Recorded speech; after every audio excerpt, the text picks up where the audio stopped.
I'm Sheila Morse. I originally came from Brooklyn, New York. I was interested in civil rights.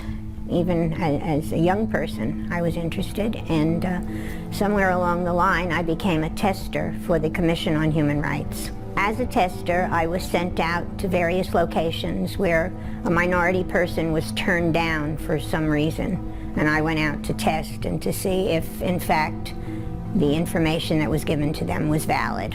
In this particular case, there was a gentleman, a black gentleman, who went to an apartment building in Brooklyn. There was a sign hanging outside that said apartment for rent.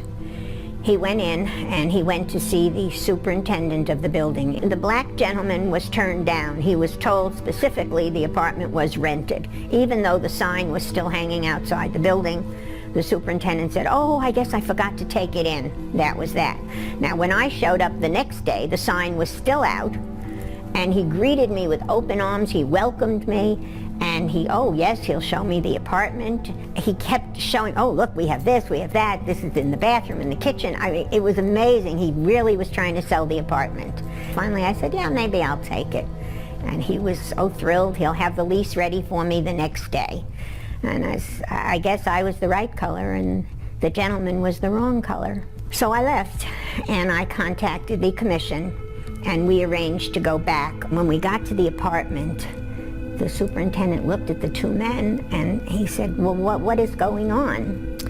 And the commissioner identified himself and everything and explained why he was there. And the superintendent said, "Well, I'm very sorry, but I'm just doing what my boss told me to do. I am not to rent to black people." We didn't know who his boss was. And the commissioner said, "Well, would you take us to your boss?" And he said yes.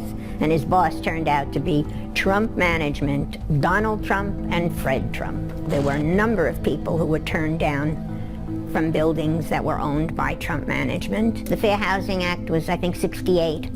And they were just beginning to prosecute people who were breaking the law. And it was Donald Trump and Fred Trump, his father. And this was their business.